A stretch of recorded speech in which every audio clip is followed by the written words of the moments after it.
삼성전자와 하이닉스가 좀 이 HBM4 정도 갔을 때는 시장에서 이 판도가 뒤집힐 가능성이 좀 있지 않을까.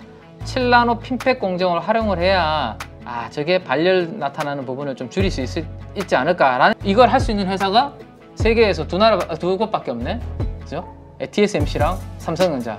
두산 테스나가 2분기 실적 기준으로 연환상 기준으로 가장 싸다. 3, 4Q로 하반기로 갈수록 이제는 실적은 바닥을 찍고 턴할 것이다.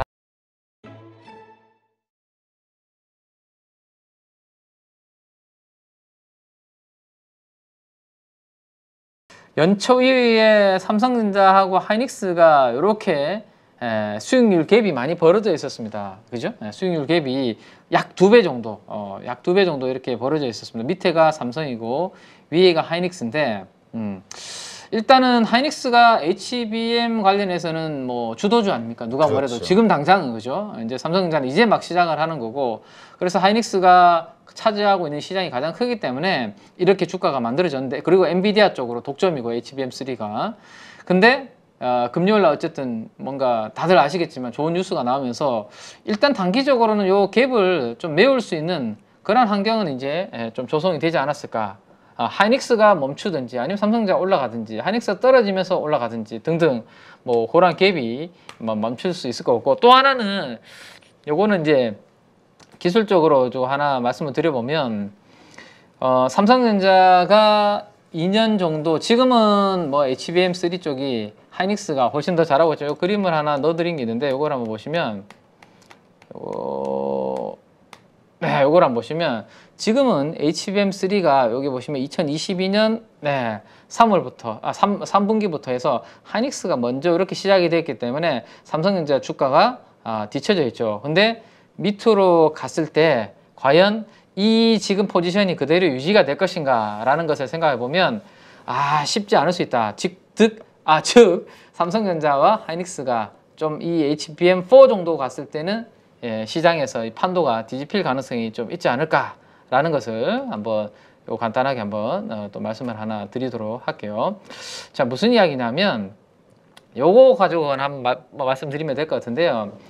지금 이게 이제 우리가 HBM입니다. HBM이죠. 다들 잘 아시죠, 그죠? D램을 이렇게 수직으로 쌓는 걸 우리가 HBM이라고 하고, 여기가 GPU 따로 이렇게 옆으로 붙이고 있죠. 근데 요 밑에 판이 하나가 있잖아요, 그죠? 로직 다이라고 있는 판이 있는데, 이게 지금 쌓으면 쌓을수록 좋은데, 오케이, 성능도 좋고 이 칩 기깔이 뭐 엄청나게 많은 용량을 빠르게 막 움직일 수 있는 부분까지는 좋은데, 문제는 여기에서 열이 많이 발생하는 거죠. 엄청나게 많은 데이터와 한꺼번에 많은 양들이 막 이동하다 보니까 여기에서 발열이라는 문제가 생기게 됩니다. 그래서 이 발열을 좀 줄이기 위해서 뭔가를 새롭게 이 판을 바꿔야 되는데, 그때 도입될 수 있는 이야기가 나오는 게 이 부분입니다. 지금 보시면 요거죠. 고대역폭 메모리에서 결국 저것을 7나노 핀팩 공정을 활용을 해야 저게 발열 나타나는 부분을 좀 줄일 수 있지 않을까라는 이야기가 지금 있거든. 그래서 HBM4부터는 결국엔 이걸 가야 된다는 이야기인데, 지금 보니까 이걸 할 수 있는 회사가 세계에서 두 곳밖에 없네. 그죠? TSMC랑 삼성전자 10나노 이하로 이 부분을 할 수 있는 게, 그러면 하이닉스 입장에서는 HBM3까지는 지금 앞서 나가고 있고 지금 엔비디아의 독점으로 잘하고 있는데, HBM4로 갔을 때 하이닉스가 삼성전자한테 맡겨야 될 텐데, 그죠? 삼성전자가 경쟁사한테 이거를 과연 해주겠냐라는 생각을 일단 할 수 있을 거고, 그러면 하이닉스가 삼성전자한테 그거를 물량을 못 맡기면 결국에는 TSMC밖에 없죠, 그죠? TSMC한테 줄을 서야 되는데, TSMC가 하이닉스가 원하는 것을 만들어 줄 수 있는 캐파가 아니면 뭐 스케줄이 여유가 있으면 괜찮은데, 여유가 없으면 좀 기다리지라고 될 수 있거든요. 그런 사이에 삼성전자는 이제 HBM 이번에 3 잘하고 4를 이 공정을 통해서 하게 되면 그 사이가 한 2년 정도 지금 남아 있는데, 이 판이 뒤집힐 수 있는 그런 그러니까 이제 다시 나설 수 있는 삼성전자한테는 시대가 오는 거죠. 그래서 그 부분까지 생각을 하면 만약에 주가가 이제 먼저 움직일 것이고, 여기까지 이제 기술적으로 시장에서는 아직까지는 인식을 못하면 당분간은 단기적으로는 하이닉스가 조금 더 강한 움직임이 나타날 수 있을 텐데, 결국에는 이 부분이 부각이 되면서 좀 뒤집히는 그러한 흐름이 중장기적으로 나타나지 않을까 뭐 그런 생각을 참고적으로 한번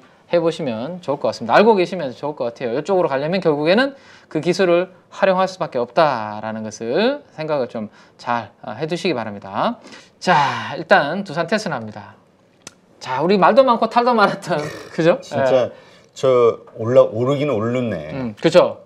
왜냐하면 이거는 비메모리 쪽이잖아요. 메모리였으면 사실 이렇게 좀 됐을 텐데 꾸준하게 매출은 나왔던 거죠. 다만 이게 수익성이 별로. 그 다음에 휴대폰 쪽이 이쪽이 많잖아요. 두산 테스나는 특히 우리 가족 여러분들이 많이 아시는 게 CIS라는 거 많이 들어보셨죠? CIS 그 뭐죠? 이미지 센서. CSI는 알겠네. 그러니까 저도 갑자기 그 이야기 할 뻔했네요. 이미지 센서 쪽 그죠? 카메라에 들어가는 이미지 센서 쪽을 두산 테스나는 주력으로 하고 그 다음에 스마트폰에 들어가는 이 두뇌 있죠. AP 이쪽을 주력하다 보니까 스마트폰 업황이 엄청나게 잘 팔리고 좋아져야 이 회사는 이제 성장이 나오는데 지금 최근에 이 분기 4개 분기 합산 차트가 이렇게 조금 줄어들면서 주춤하는 이유가 스마트폰이 더 이상 그죠? 성장하는 사람이 상황이 안 좋잖아요. 성장 산업이 아니고 하다 보니까 이렇게 좀 주춤하고 있다라는 거 한번 보시면 될 것 같습니다. 자, 한번 보시면 그 다음 그림을 한번 보시죠. 자, 보세요. 뭔가 그림이 확 다르죠, 그죠? 매출액은 분명히 조금씩 그래도 좋아지는 그런 그림이었는데, 영업이익 한번 보세요. 영업이익 4개 분기 합산 차트가 역성장을 하잖아요, 이렇게. 이게 바로 이제 공장은 돌아가는데 돈이 안 된다라는 거죠. 그러면서 이제 주가가 좀 재미없는 그런 그림을 보였는데, 어쨌든 삼성전자의 목표는 2030년까지 이 CIS 쪽에서 제일 잘하는 회사는 소니입니다. 소니를 제치고 글로벌 1위가 되겠다는 장기 비전을 계속 이야기를 하고 있었고요. 삼성전자는 거기에서 같이 손을 잡고 하는 회사가 이제 두산 테스나죠. 원래는 테스나였고 두산그룹으로 이제 인수가 되었습니다. 그러면 이제 요게 돌아서려면 결국에는 두산 테스나는 어떠한 그림이 나와야 되나? 스마트폰의 두뇌인 AP 중에 삼성전자께 뭐죠? 엑시노스 같은 거 있죠. 그 다음에 카메라 쪽 이런 부분들이 좀 숫자가 잘 나와요. 업황이 회복을 해야 이쪽이 이제 바닥을 잡고 돌아설 수 있다. 거기까지 뭐 일단은 이해를 해두시면 될 것 같습니다. 자, 근데 이제 지금으로부터 12개월 포워드 기준으로 EPS를 보니까 이제 바닥을 잡고 조금씩 이렇게 돌아서는 그런 모습들이 나타나고 있네요.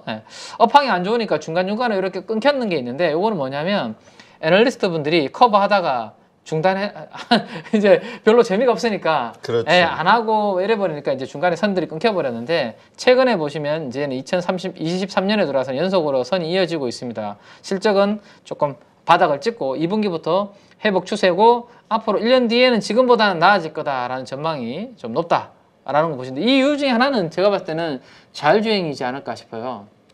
어쨌든 자율주행이 우리 스마트폰에 들어가는 카메라보다는 훨씬 더 많은 카메라가 탑재가 되잖아요, 그죠? 거기에는 대부분 이제 또 이미지 센서 같은 이런 부분들이 장착이 될 것이고, 그러면 CIS가 이제 뭐 조금 바닥을 찍고 자율주행 쪽 때문에 턴어라운드가 좀 나타나지 않을까, 뭐 그런 부분들 한번 생각해 볼 수 있을 것 같고. 이제 3분기가 거의 이제 한 1개월밖에 안 남았는데요. 3분기, 4분기의 영업이익 컨센서스 전망치를 보니까 3분기의 컨센서스 전망치가 이렇게 바닥을 찍고 계단식으로 조금 좋아지는 그런 모습을 두산 테스나는 보여주고 있네요. 4분기는 아직까지는 그냥 멈춰 있는 상태고요. 자, 그 다음에 연도별입니다. 24년과 25년도 컨센서스 전망치를 보면 내년도는 한 800억에서 900억 사이, 2025년도에는 한 1000억과 1100억 사이, 어쨌든 이익은 이제 증익하는 구조로 좀 바뀌어갈 수 있다라는 그러한 기대감이 좀 있다라고 보시면 될 것 같아요. 엄청나게 드라마틱한 뭐 턴어라운드는 아니지만 그래도 서서히 증익 구조.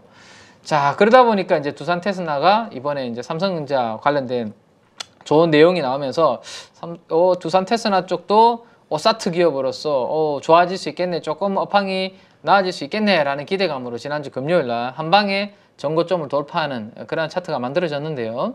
자, 최근에 여기 44,000원과 48,000원 사이에 아주 박스권을 그렸습니다. 그러면 여기 이 박스권 자체가 상당한 지지력 역할을 앞으로 할 것이고, 지난 금요일날 양봉의 시가를 밑으로 깨고 내려오는 그런 그림이 나타나지 않으면 이 박스권 48,000원 정도 전후 49,000원이 지지력을 좀 보여주지 않을까, 뭐 그런 생각 한번 해볼 수 있지 않을까 싶네요. 그래서 두산 테스나는 그런 부분들이 좀 있다라는 것을 한번 보시면 되겠습니다. 자, 그다음 두산 테스나의 PER과 PBR 그 밴드를 한번 밸류에이션 밴드를 한번 보니까요. PER로는 여기 20배 정도까지 이렇게 올라와 있는 부분이 있고요.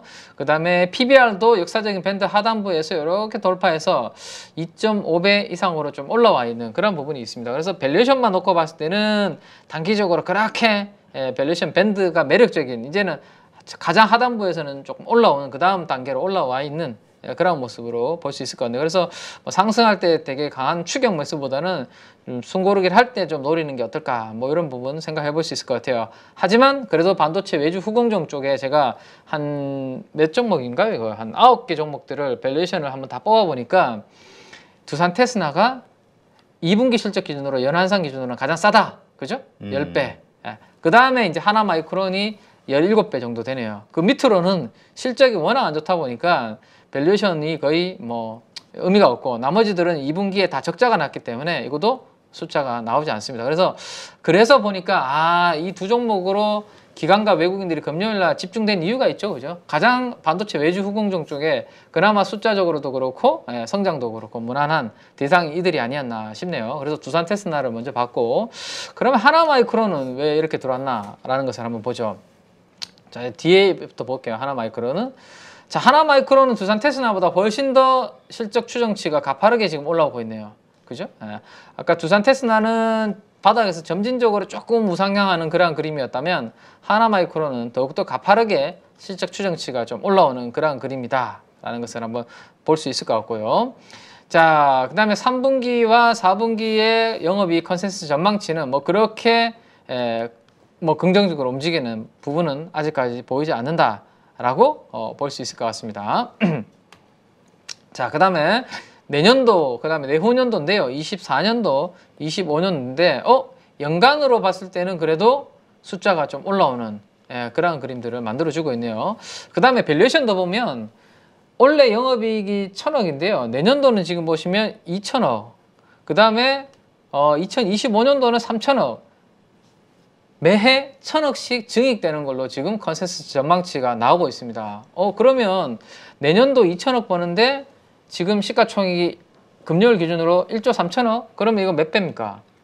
6배에서 7배 정도 사이잖아. 그죠? 밸류에이션이 내년도 기준으로 보면. 올해 기준으로 보면 13배 정도 되지만 내년도 기준으로 보면 6배, 7배 사이. 내후년도로 보면 4배 정도밖에 안 되죠. 내후년까지는 너무 빠르고. 네. 그래서 내년도 기준으로 보면 밸류에이션이 주가는 금요일날 상한가를 기록했지만 해볼만 한데 뭐 이런 생각들을 들 수 있는 그런 밸류에이션이다 정도 한번 볼 수 있을 것 같고.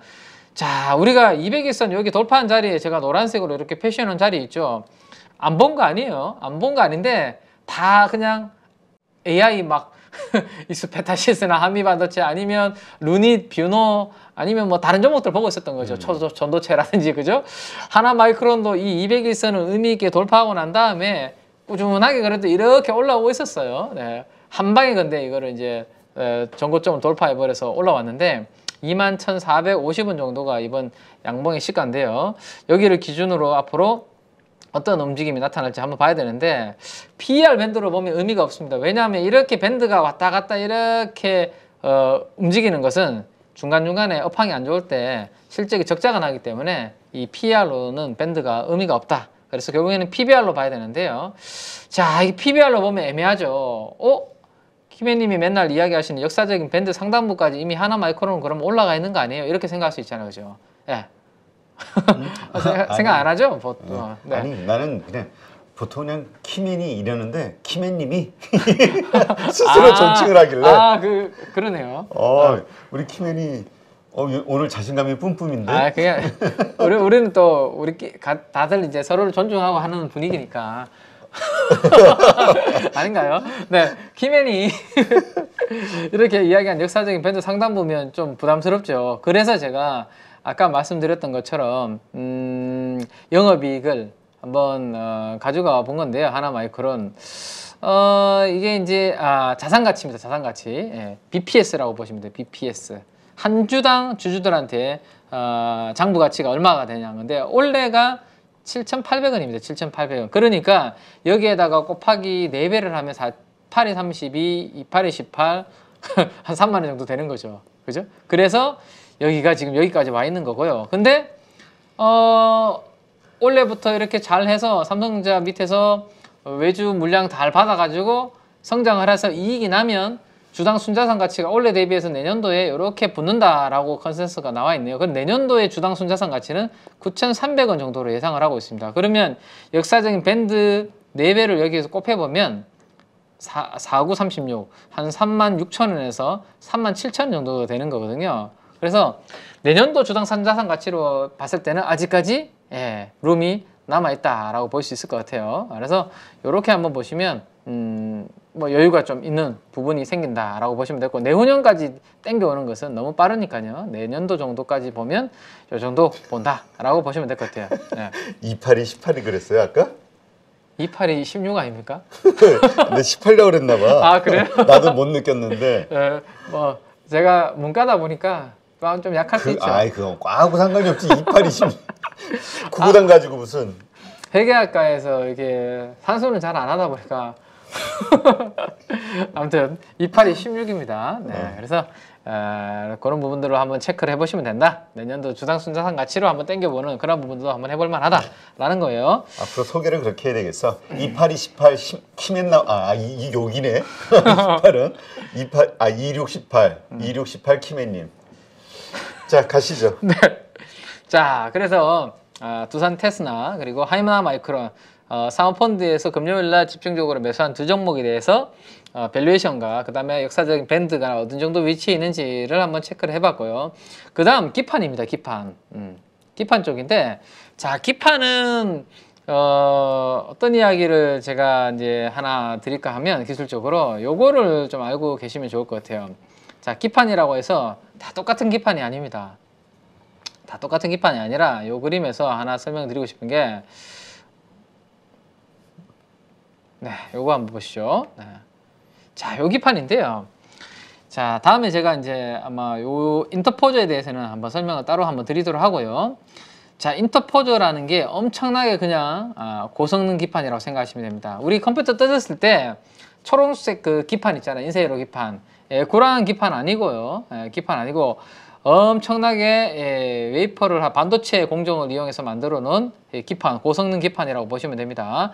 자, 그러면 이 기판이 이 HBM 관련된 이 반도체 칩과 GPU를 연결하는 데 있어서 회로가 엄청나게 많이 있기 때문에 이 기판이 앞으로 많이 장착이 되는데, 반도체 패키지 기판과 이 D램 칩 사이에 이게 하나 들어오는 게 있는데, 요 고성능 기판이 들어오게 되면 이 고성능 기판에 맞춰서 반도체 패키지 기판도 성능이 좋아져야 된다라는 겁니다. 그리고 이 그림을 한번 보세요. 원래 D램 칩만 가지고 패키징 하는 것은 반도체 패키지 기판이 요만큼만 있으면 되겠죠. 영역이. 그죠? 근데 여기에다가 뭐죠? GPU까지 옆으로 수평으로 붙이는 게 핵심 아닙니까? 그러면 이 패키지 기판의 길이가 어떻게 되지? 면적이 여기서 이만큼 더 넓어지는 거잖아요. 네. 면적이 넓어지고 고사양되고, 그러면 이 패키지판의 단가는 어떻게 될까요? 앞으로 더욱더 비싸지겠죠. 이 기술력이 잘 따라가는 회사들은. 그죠? 그래서 이 패키지판의 중요성이 앞으로 더 부각이 된다. 그리고 이렇게 면적이 넓어지고 고사양화되면서 단가도 앞으로 이제 바닥을 찍고 올라가는 그런 그림들이 나타날 것이다 라고 보시면 될 것 같습니다. 자, 그 중에서 사모펀드가 지난주 금요일날 선택한 반도체 패키지 기판 중에 한 종목은 누구였냐?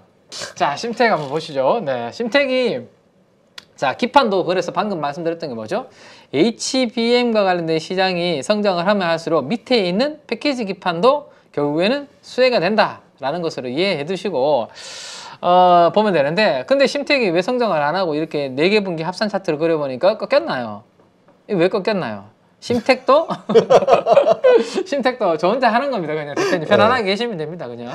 네. 편안하지가 않아서. 아, 그래요? 요것도 스마트폰 쪽, 네. 휴대폰 쪽에 이 비중이 크다 보니까 이쪽이 안 되다 보니까 심텍도 이렇게 4개 분기 합산 차트가 역성장이 나는 그런 흐름이었고 최근까지도 좀 부진한 흐름이 주가 차트에서 좀 나타났다라고 보시면 될 것 같아요. 근데 앞으로 2.5D 패키징 그리고 3D 패키징을 연결하는 그러한 쪽으로 갔을 때 성능 개선과 함께 여기도 앞으로 바닥을 찍고 좀 서서히 좋아지는 그러한 그림이 될 수 있다라는 겁니다. 자, 매출액은 요거밖에 안 꺾였는데요. 한번 보세요, 여러분들, 가족 여러분들. 매출액은 요거밖에 안 꺾였는데 영업이익이 꺾이는 거 한번 보세요. 아주 큰 폭으로 드라마틱하게 이렇게 박살이 나죠. 적자까지 났습니다. 그럼에도 불구하고 시가총액 1조 2조 수준에서 유지를 하고 있네요. 대단한 거죠, 그렇죠? 예. 시가총액이 적자였는데 유지를 하고 있네요. 자, 심택을 봤었던 그림은 이게 어떤 그림이냐면 연초에 하이닉스의 주가 흐름을 생각하시면 돼요. 하이닉스가 주당 순이익이 돌아서기 전에 먼저 주가가 이렇게 튀어 올라왔거든요. 주가가 먼저 항상 선행한다. 그죠? 그리고 주가가 이렇게 보세요. 꺾이고 먼저 꺾이죠. 꺾이고 나면 주당 순이익 전망치도 후행적으로 꺾입니다. 근데 주가가 바닥을 찍고 먼저 이렇게 오르고 나니까 최근에 주당 순이익 전망치도 12개월 후에 전망치도 이제 좋아질 거야. 후행해서 움직이죠. 그래서 주가랑 12개월 포워드 EPS는 항상 후행하는 부분이 있다. 주가가 선행한다. 라는 거 보시면 됩니다. 자, 주가가 지난주 금요일 날 박스권을 이렇게 돌파하는 그런 흐름이 나타났으니까 오래간만에 제가 한번 실적 추정치가 애널리스트 분들의 변화가 있나 싶어서 한번 그려보니까 어떻게 됐나요? 오, 이렇게 드라마틱하게 빠지다가 더 이상 이제 실적 추정치가 안 빠지고 계단식으로 고개를 들고 올라오고 있네요. 후행해서 이제 실적 추정치도 좋아지고 있다라는 것을 우리가 볼 수 있을 것 같네요. 뭔가 바닥을 찍은 느낌이 들죠? 자, 그러면 3Q와 4Q의 영업이익 컨센서스 전망치를 한번 보죠. 예, 엄청나게 박살나죠. 박살나다가 이제는 더 이상 우리는 적자가 아니다라고 3Q부터 흑자 4Q 영업이익이 플러스로 돌아설 것으로 지금 전망이 되고 있습니다. 2분기가 적자가 바닥이고 3, 4Q로 하반기로 갈수록 이제는 실적은 바닥을 찍고 터날 것이다 라는 전망치가 우세하다. 자, 그러면 내년도는 어떻게 되냐? 내년도는 아직까지 엄청나게 드라마틱한 부분은 아니지만 내년도 한 1,500억 정도 벌 것 같아요. 그리고 내후년도에는 1,500억에서 2,000억 사이 정도는 벌 것 같아요. 흑자 기조가 형성이 되고 있네요. 그러면 내년도 1,500억 정도 번다고 하는데 지금 시가총액이 1조 2천억이니까 내년도 기준으로 봤을 때는 PER도 10배가 안 되네요. 그죠? 올해 기준으로 보면 비싼데 내년도 기준으로 보면 그렇게 비싸진 않다 정도 한번 보시면 되겠네요. 자, 그래서 이렇게 어두운 시절을 보냈습니다. 심택이 스마트폰 비중이 크다 보니까 다른 종목들 이수페타시스 대비해서 기판 관련주로서 뭐 재미가 없었죠, 그죠? 근데 드디어 이제 실적도 저렇게 바닥을 찍는 그런 그림이 나오고 그 다음에 HBM 수혜주로 인터포전 밑에 깔리는 기판도 결국에는 요거 수혜지 않겠어요. 물론 이거는 고성능 AI 서버 쪽 기판이 훨씬 더 수혜인데 여기는 우리나라가 조금 아직까지는 조금 미치는 부분이 덜합니다. 덜하긴 한데 서서히 우리도 이쪽을 뭐 하지 않겠나. FC BGA 쪽 잘하는 회사가 제가 대덕전자라고 말씀드렸죠. 근데 대덕전자도 AI 서버나 이런 쪽보다는 차량용 있죠. 차량용. 차량 쪽 FC BGA 쪽을 먼저 하고 있거든요. 네. 그래서 고성능 쪽은 아직까지 대덕전자도 그 시장에 완벽하게는 많이 진입을 못하고 있다라고. 그래서 결국에는 일본, 대만 애들이 먼저 잘하고 있다라고 생각하시면 될 것 같아요. 자, 심택의 이제 PER 밴드를 한번 그려봤으니까 이것도 마찬가지죠. 적자가 나면 제가 밴드가 이렇게 의미가 없어진다라고 말씀드렸죠. 들쑥날쑥. 그래서 이걸 가지고 우리가 판단하기 어렵고 PBR 밴드로 한번 보죠. 심택은 그래도 아직까지 역사적인 밴드 하단부에서 이제 막 고개를 들고 이제 바로 위에를 돌파하기 직전까지 와 있는 그런 그림이네요. 그죠? 그래서 심택은 역사적인 밴드 하단부에서 약간 주가가 슬로우한 그런 그림이 만들어졌을 때가 조금 사이클 상으로는 싸게 살 수 있는 그러한 기회가 되지 않겠나. 그래서 반도체 기판 중에서 상업펀드가 선택한 종목은 심택이었고 실적 추정치와 밸류에이션 밴드까지 위치를 보여드렸으니까 그 부분 한번 참고를 하시고요.